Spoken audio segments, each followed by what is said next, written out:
Welcome to the Prodigal and the Priest podcast, a podcast about faith, sports, and two friends from different cultures. Here are your hosts, Joey Scansella and Father Paul Bechter. Hello, everybody. Welcome, Howdy, Prodigal, howdy. Priest, and me. Today is our question edition of the podcast, which also I'm here. If you're watching on YouTube, I'm in the same outfit because we're recording both because I'm on paternity leave, celebrating the birth of Sophia Rose. Pater.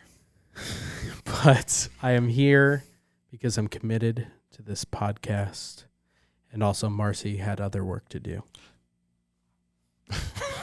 It's a beautiful thing. And I didn't want another episode of questions to go 22 minutes into it without any questions. So we're going to get into some questions today. Are you ready, Father Paul? I am ready.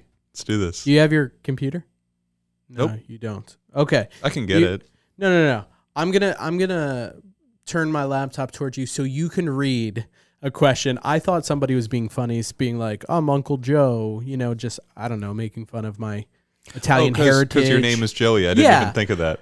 And Father Paul's like, no, that's my uncle. That's my uncle. So I'm going to let you read Shout your out question. Uncle Joe. Shout out Uncle Joe. Thank you for watching and subscribing and All the faithful. things. Yeah. When I really think about all the views on YouTube, I imagine how many are our family members. It's like happy and then sad, being like, it's really great reaching far. Right, yeah. Yeah, so, okay. Okay, so from Uncle Joe, who is a doctor, by the way, which I think is interesting with this question. Doctor of what? Medicine. Oh, I just didn't know. Special? Does he have a special? Geriatrics. Okay. I think. Correct me if I'm wrong. So, question, speculative theology, right? Just trying to think through these things all the way. Jesus is a male. He received Check. all of his humanity from his mother Mary. Check, right? Please speculate on the origin of his Y chromosome. Interesting from a medical perspective, right? And he provides a couple options. Uncle Joe likes to think through these things like a fair ways. It's actually a really good question. So, which option do you prefer? And it's for both of us. A, the new Adam, so the perfect Y chromosome from Adam before the fall. B, son of David, the perfected Y chromosome from David. You see what he's doing? He's taking titles for Jesus. Jesus as the new Adam, Jesus as son of David. C, son of Joseph, miraculously the perfected Y chromosome from Joseph. Or D, son of God, a novel Y chromosome, new, provided miraculously by God the Father. I look at these and I'm like, I've always thought it was D. D, yeah. I mean, if I had to choose one right off the bat, I would just be like D. Yeah, just straight up D. But I think the really interesting part about this question is like looking at these titles for Jesus, right? The new Adam, son of David, son of Joseph, and son of God. Like there's a clear relationship and connection with them. And so just in this kind of speculative theology, trying to think about the fittingness, like what if it was like the Y chromosome from Adam? Right. Or we from read David. we read the long reading on Christmas every year. Right, the the lineage. genealogy. Yeah. Right? The point is that he comes from David, the line of the king, right? Right. And so wouldn't And so that like be there important? would be a fittingness to it. So I Or think, what about, is there like an E, all of the above, like because God is God and could do whatever he wants? You know I what don't I mean? know enough about chromosomes, Right. I'm just saying, but we can't explain the Trinity. yeah, but we do know some things about chromosomes, right? True. And like they're either I don't know. What about the Like- Son of God Like there's chromosome? yeah, but he's fully human, right? So like And if he's fully fully God. human and fully male, right? So Yeah. like you would be able to test his DNA and say, Right. X comes from here, obviously Mary. Right. Y belongs to, and if you had like the three human options here, you would be able to say like, comes from this one, or like doesn't belong to any human male that we know, and probably so created like ex nihilo, provided in this way a novel Y chromosome from God the Father. Right, but with that logic, couldn't God being God say, I'm going to take a little bit of all three? Yeah, I think so. You know what? I mean, it's just a really tough. I love it. Uncle Joe, it's super we love you. speculative. It's a great question. It's cool to ponder and think about. I've honestly never thought about it in this depth. Always just been like, it's a miraculous birth from the Virgin Mary. Obviously, Jesus takes his whole humanity from her, which is really cool in the sense of like, normally infants look like, or children look like some combination of their parents. Jesus looks like Mary. Mm-hmm. That's really cool. But to be biologically male, he has to have a Y chromosome. And I was always just like, well, God supplied that miraculously. But this is cool to look down into the genealogy in that way. Get it? Genealogy. I get it. See what I did It's also, I get it. It's also very interesting to look at how the church looks at Saint Joseph as well. I mean, isn't he one of the only? I mean, for somebody who sanctified in the womb, is that what you're saying? Yeah, and I mean that his name is mentioned in the Eucharistic prayer, like all the ways the church has elevated Saint Joseph. Yeah. Right. It's just interesting to me to actually, I don't know. I feel like my number 2 would be Joseph. Is your number 2 Joseph? Yeah. You know what I mean? No, I think my number 2 is Joseph. Number 3, David. Yeah, I think we're just going to step backwards, right? I mean, really. Yeah. But I think it has to be D. It hurts my D. head a little bit. Yeah. Oh, yeah. So a novel Y chromosome provided miraculously by God the Father. So that's what we're going with. Uncle Joe, I'm sure you probably have some more thoughts on that. So hit us up with them. So yeah. Next question. I've heard often that it is a sin to work on Sunday. Is this true? Wouldn't that include making food, pulling weeds from your yard, something like that? So is it a sin to work on Sunday? And it's also good to just lay out right here. Both of us work every Sunday. Yeah. That's our busiest work day mm-hmm. of the week. Look, that's a 2 hours of sleep with the baby talking. But we work every Sunday. Mm-hmm. I mean, it is. I heard from you guys talking about. I was just going to reference our podcast last week. Marcy and I did talk about this a little bit because it's a conundrum of working for the church, right? Which also I kind of took away from that question. Like, you shouldn't work from the church. That's Rebuttal, what I took away from it. You should work for the church, people. I want to bring in the truth and the goodness of this, which I'm not the person who's usually the positive person. Yeah, Marcy and I are so negative normally. But there is beautiful things. My family, my children have grown up around the church. We have a community within the church. It is a beautiful thing. Work for the church. Do it. Okay. You should do it. So.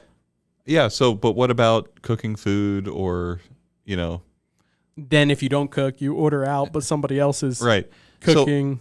So there's a lot of things. Okay. Maybe not that many things.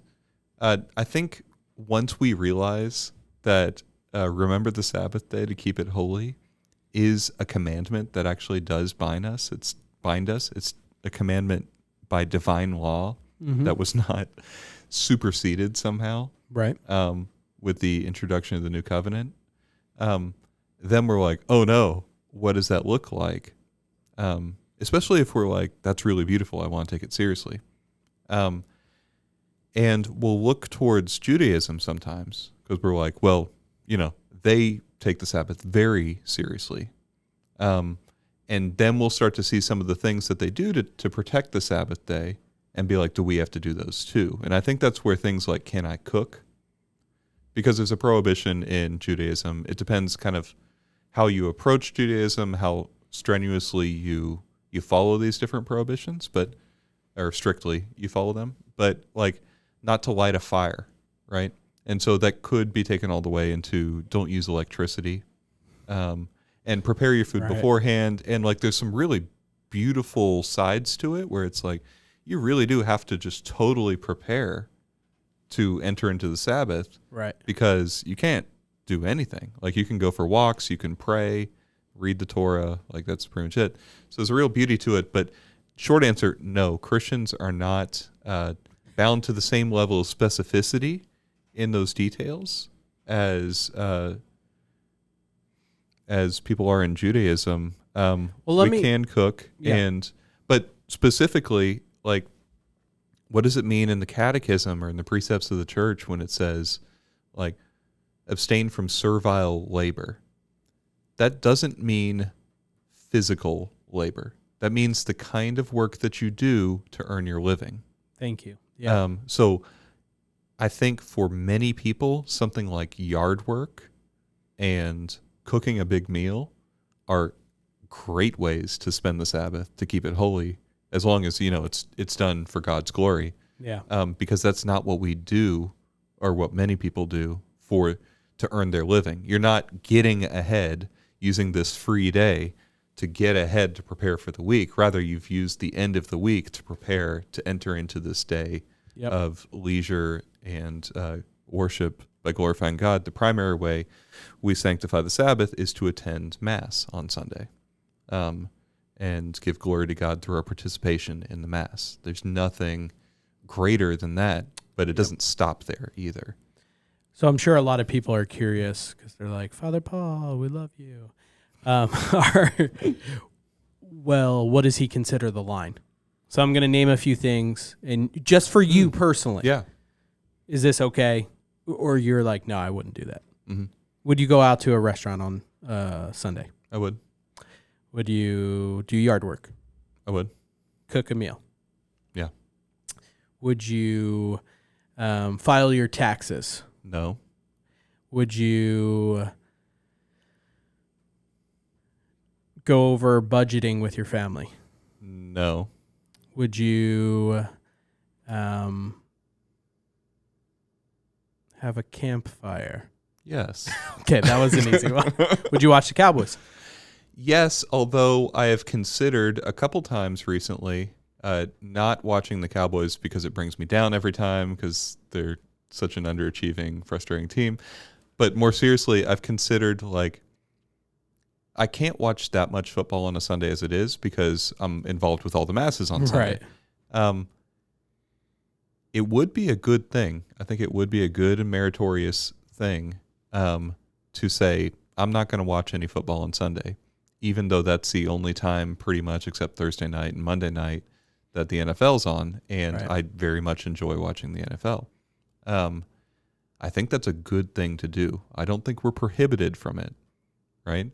But that doesn't mean that you can't choose the greater good here. And I think I know from experience, it's very easy once you start watching TV as like a Sabbath activity for it really not to be much of a Sabbath at all. Mm-hmm. Just kind of suck you into like laying on the couch. There's something restful about that, but is that really leisure? There's a really, and I guess I'll end on this point, but there's a really, I think, helpful sort of mental flow chart of Sabbath activities that I'm stealing directly from that book we both like, The Ruthless Elimination of Hurry by John Mark Comer. And he says in there, like, okay, think of activity. Does it fall, honestly, under the category of authentic leisure, something that is actually restful and refreshing, or worship? And if it doesn't fall under one of those categories, for you, right, it is relative to an extent. If it doesn't, probably shouldn't be doing it. Mm-hmm. Because, and this is, I guess, the real final point, is that, like, with all things, we want to avoid sin, right? But that's not like the sum total of our Christian life, just avoiding sin. Right. We also want to grow in virtue and become more Christ-like, like the way of the Beatitudes, right? It's not just not breaking the 10 Commandments, it's pursuing the Beatitudes.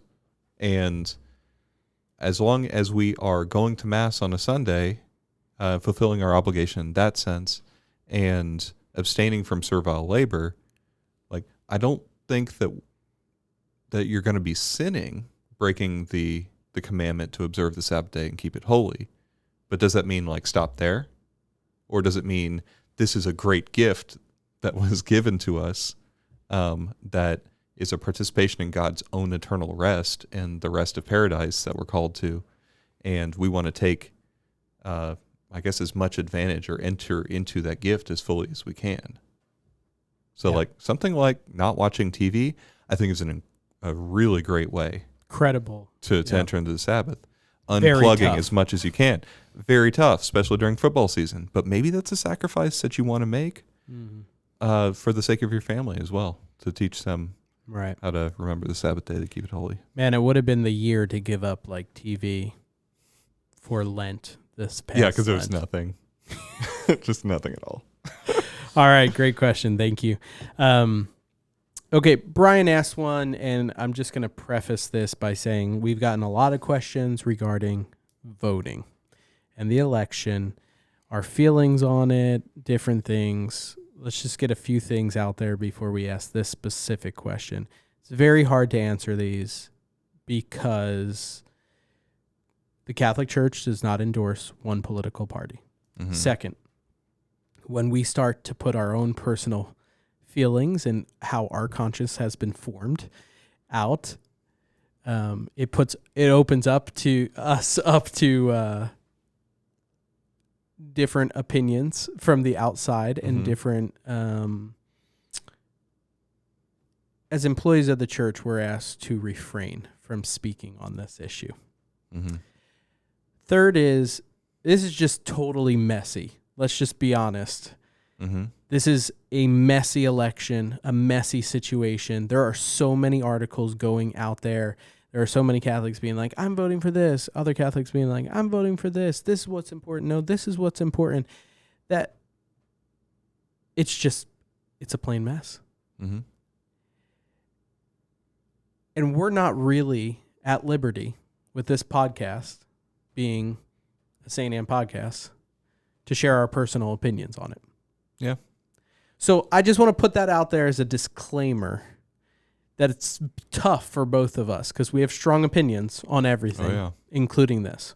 So, Brian, go. Did you want to add something? Oh, yeah. I was just going to say, I know that's frustrating to hear. It sounds like we're dodging the question, but it's just how it is. Absolutely.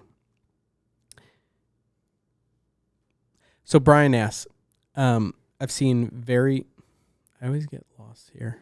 Okay. I've seen some very prominent Catholic clergy argue for the seamless garment approach to being pro-life. It almost feels like the message is you can't oppose abortion when you do not speak out against the death penalty, for instance. To me, it seems like the issue of proportionality is at hand when you consider the sheer numbers of abortion, 1 million a year, versus the single-digit number of federal death penalties carried out per year. Do you get my point? Maybe you can better articulate my question. Is seamless garment something of logic or a fallacy here? So, do you want to start or you want me to start? I'll start. Okay. Okay, so for you who don't know, when there's this phrase that goes back to Cardinal Bernardin of Chicago a while ago, seamless garment. And I think the idea behind that phrase is to say that like Catholic moral teaching holds together as a single garment. It's actually a reference to the seamless garment of Jesus that was stripped from him at the crucifixion, right? And then divided into pieces. So the idea is that like, I don't know, we have a lot of truths that we have to hold together in the Catholic Church, and that they need to stay together. We have to choose all of them, and when that gets applied onto political campaigns and to political parties, we see very clearly that there's not a party that holds all of the truths that Catholics need to hold, and so a seamless garment gets thrown in. The question specifically is about the grave evil of abortion, right? Compared to the death penalty. Yeah, compared to the death penalty. or to other things, other truths that Catholics hold. And I remember reading, I want to say it was from Pope Benedict. Maybe he was still Cardinal Ratzinger at that time. And he was talking about a case where you have two candidates who are both pro-abortion. And then he was saying, like, okay, so from there, you don't really have any other options, and proportionality does enter into it. Like, which one is the less evil of the two evils to choose? I don't think proportionality holds in the same way when it's not that case that he was describing. Right. That's all you can say. That's all I can say. So in regard to that specific question, though, Mm-hmm. you're saying you don't really see that holding up well. Yeah, I mean, while it's true that there is a seamless garment of moral truths, right, that we as Catholics have to hold, politically, since there is no Catholic party that holds all of these things, you have to approach yet. Yeah, Joey for president. No, Father Paul. I can't canonically. Really? No, I can't hold public office. Nice. Yeah. And that's one reason people say, why can't the church just say who to vote for? Why not? I mean, partially why, right? Yeah, I mean, part of it is because as a nonprofit, we have a tax exemption. And if we were to campaign for a candidate, we would not be acting as a nonprofit. We'd be acting as a political entity.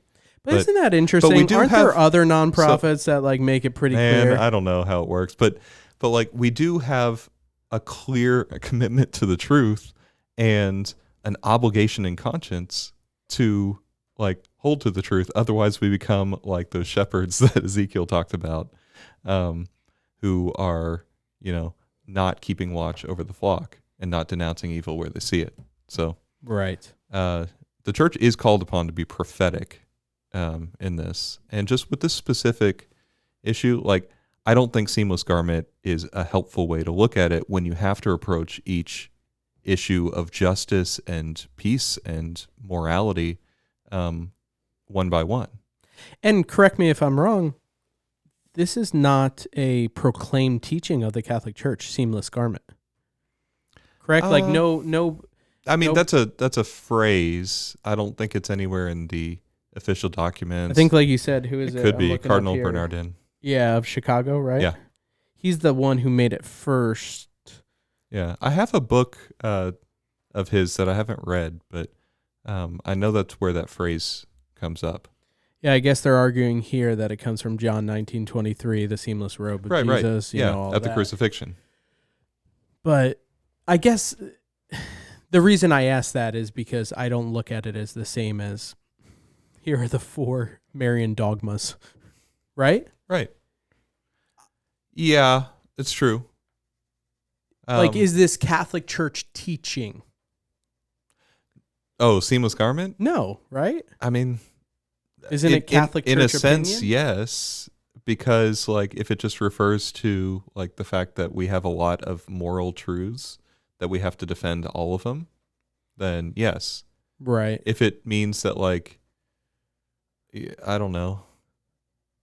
I'm not really sure how people use it, and that's Right. why I'm kind of There you stumbling go. right now because I'm not sure what it would mean other than that. Yeah. I understand you. I got you. But So let's Yeah. do this then. Let's break it down real quick. Top points for someone, since we can't say this is what we really think, this is what I Right. think you should vote or do. We can't say those things. What would you encourage a person to do who's struggling with this election? yeah.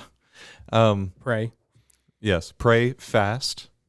I mean, that's seriously, No, really. Yeah. like for real. Jesus says like when you want to, really take your prayer to the next level, you start to make sacrifices. It says specifically, some demons can't be cast out except by prayer and fasting. But like to expand that more broadly, yeah, I think we need to pray and to fast and to ask for guidance from the Holy Spirit first. That's something we always do.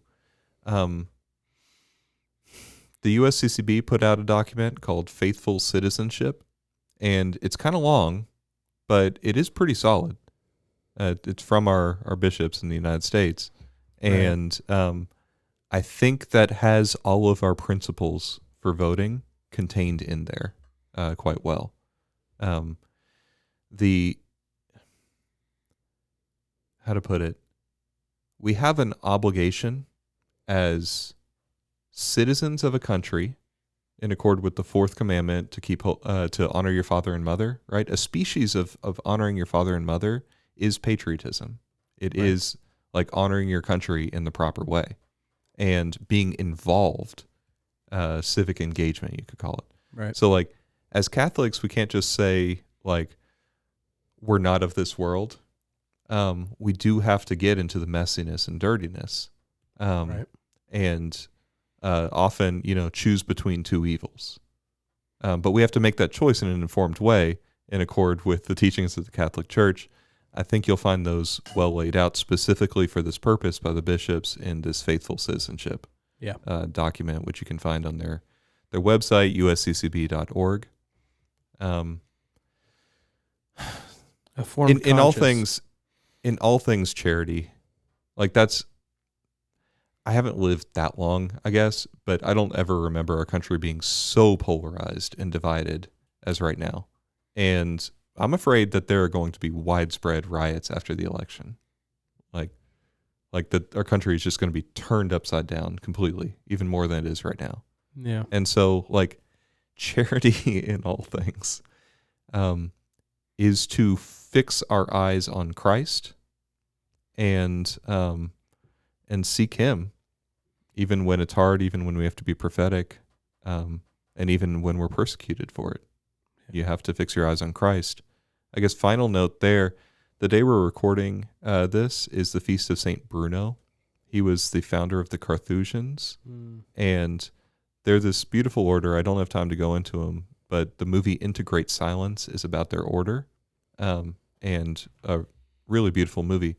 The point is their motto in Latin is Stat crux dum volvitur orbis. It means the cross stands still, like planted, while the world revolves or turns. And I was thinking about that earlier today, just as like that's a message we really need to hear right now. The stability of the cross as an anchor that we need to seek in the midst of all the confusing and chaotic turmoil of the world right now. That the cross stands firm, and that's where we can find Christ. Amen. And that, in embracing our cross, it's going to hurt. Okay, getting kind of gloomy. But there you on go. a happy note. Yeah. Well, let's end on a happy note. So if you get in from a listener, if you, Father Paul, were to have a child, like you weren't a priest and you ended up getting married, what would you want your firstborn child to be named? Oh my gosh, I've never thought about this. Boy or girl? We'll just do both. I'm just stalling for time. Wow. I feel like your children's names would be like Athanasius or... I kind of do like Athanasius.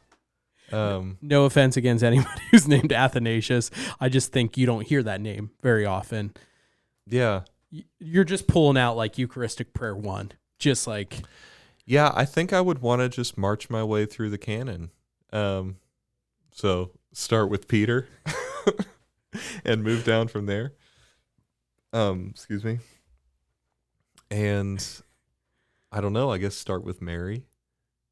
Just go on.